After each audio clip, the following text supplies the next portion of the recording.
Bienvenue pour cette toute première vidéo de l'artisane.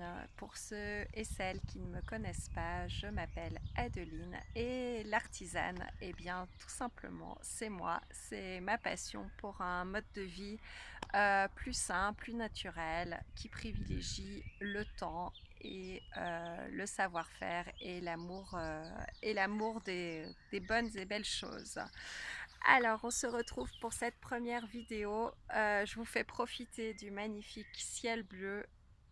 J'ai la chance d'habiter à la campagne, donc voilà, je peux profiter de tourner cette première vidéo en extérieur avec la pâquerette qui m'accompagne et qui va être notre plante phare pour cette première vidéo et ce premier atelier que nous allons partager ensemble. La pâquerette, on la reconnaît facilement avec ses feuilles qui sont disposées à la base, sa longue tige florale et sa magnifique inflorescence. Voilà. Alors, euh, je vais vous expliquer un petit peu ce que c'est qu'un macérat huileux. Je vais vous expliquer quelle huile privilégier pour cette recette. Et je vais vous parler aussi des bonnes pratiques de cueillette qui sont importantes à respecter quand on souhaite récolter des plantes sauvages. Donc le macérat huileux, on va tout simplement utiliser une huile végétale pour extraire les principes actifs de notre plante. Donc ici, la pâquerette Bellis perennis, la beauté éternelle, qui va, euh, qui va donner ses propriétés raffermissantes, mais également qui peut soigner les petites plaies, les ecchymoses et prendre soin de notre peau. Elle va pouvoir nous donner tout ça en macérant dans l'huile. Et ensuite, lorsque nous appliquerons cette huile sur notre peau, comme par magie, on pourra profiter de tous les bénéfices qui sont contenus dans cette plante. Donc, on va l'utiliser aujourd'hui pour un usage cosmétique. Et sache que les feuilles de pâquerette, les boutons floraux et les inflorescences sont comestibles. Voilà, ça c'est un autre sujet, mais c'était quand même important de le préciser.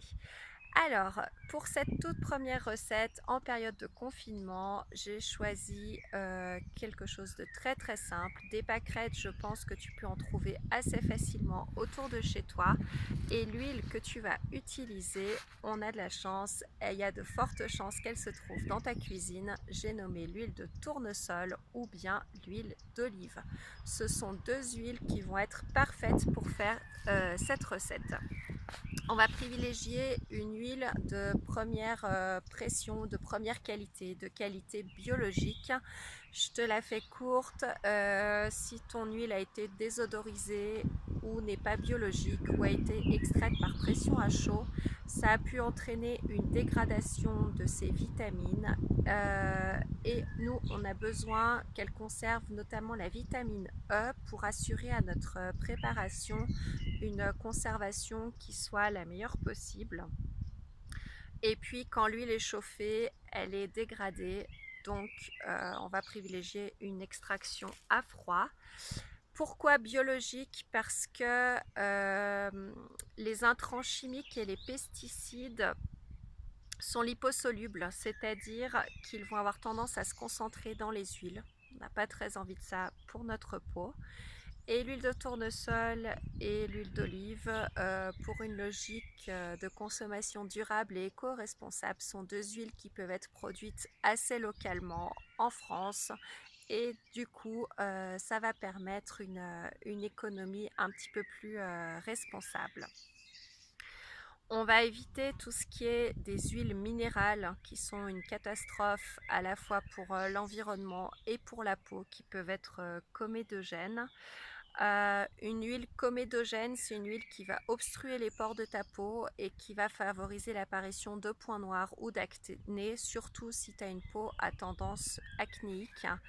Voilà, donc les deux huiles que j'ai sélectionnées, à la fois elles ne sont pas comédogènes, mais en plus elles se conservent longtemps, donc il y a peu de risques qu'elles rancissent. Si ton huile a ranci, ne l'utilise pas pour mettre sur ta peau. voilà, ça peut avoir des effets délétères, donc tu laisses tomber. On va utiliser pour mettre toutes les chances de notre côté.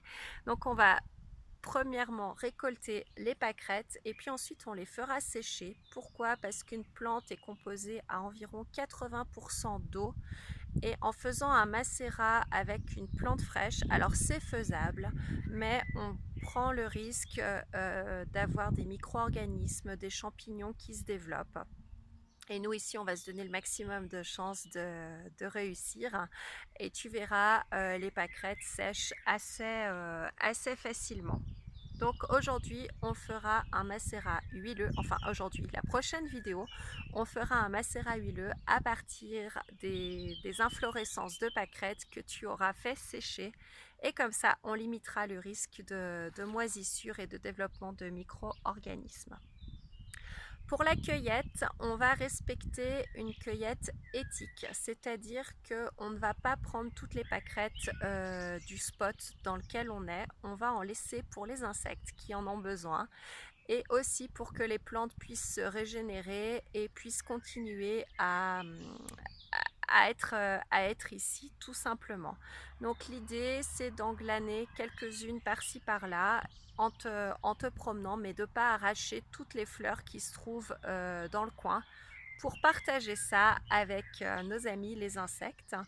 Et l'idée également, moi je te conseille pour ce premier essai de trouver un petit bocal pas trop gros, comme ça tu expérimentes pour une première fois, ça sert à rien de faire des grosses quantités et tu prends la quantité de pâquerettes dont tu as besoin. Alors 80% d'eau, ça implique que le volume de pâquerettes va fortement réduire. Donc par exemple, moi, si j'ai ce petit panier là, je vais récolter jusqu'à ce que j'ai le fond qui soit bien rempli, voire voilà, plus qu'une couche.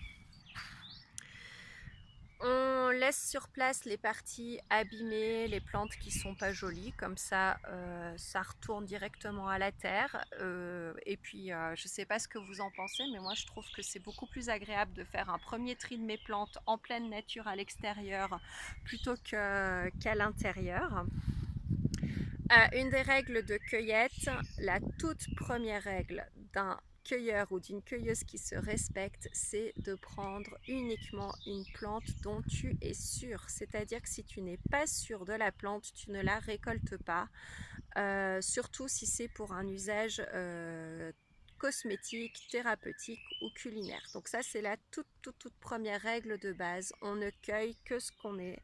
Voilà, on cueille la plante seulement si on est à 100% sûr de l'avoir identifiée. Ensuite, on évite les plantes proches des lieux pollués et les plantes malades.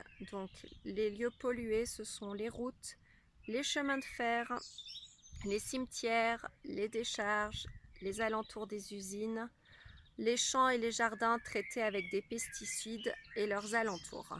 Alors ça peut te sembler restrictif, mais sûrement que tu découvriras des endroits où il y a des plantes qui sont saines et en bonne santé. Et voilà, l'idée c'est de prendre soin de nous au naturel, mais parfois la nature est bien polluée, donc on ne va pas aller prendre des plantes ni malades ni polluées. Une fois que tu auras récolté ton panier de pâquerettes, tu vas les laisser 1 heure et demie à l'ombre à l'extérieur.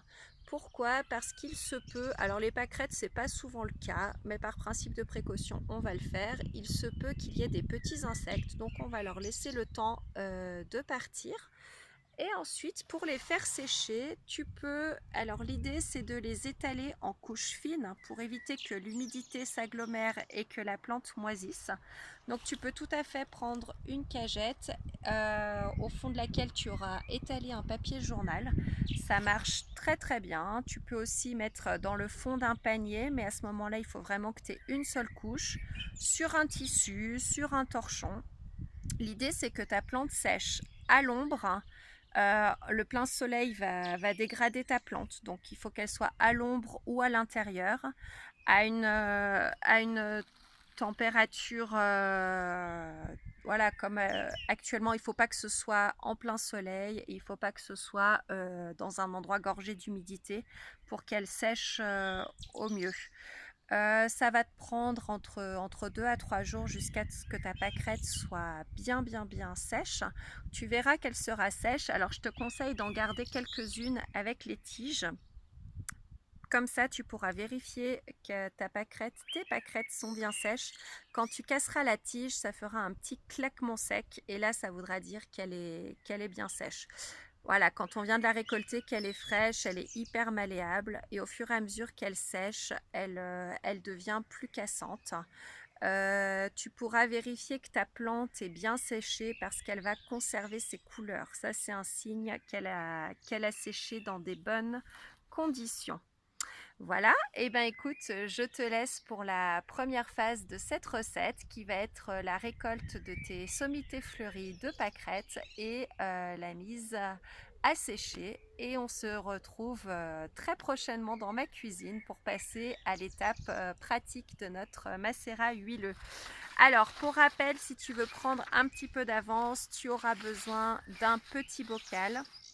Tu auras besoin de tes fleurs de pâquerette, d'une huile d'olive ou de tournesol, si possible de qualité biologique, première extraction à froid. Tu auras besoin d'un récipient pour ta récolte. Tu auras besoin d'un récipient ou d'une cagette ou d'un tissu pour faire sécher tes pâquerettes. Euh, Tu auras besoin également d'un tamis de cuisine ou alors un filtre à café, quelque chose pour tamiser ta préparation une fois que ce sera fait. C'est pas la peine peut-être de tout prendre en note, je te réexpliquerai ça au début de la prochaine vidéo et je te montrerai le matériel. Voilà, et ben écoute, n'hésite pas à partager en commentaire tes expériences de récolte, de prendre des photos pour nous montrer tout ça. Et j'ai envie de te dire en route pour cette belle aventure. À très très vite.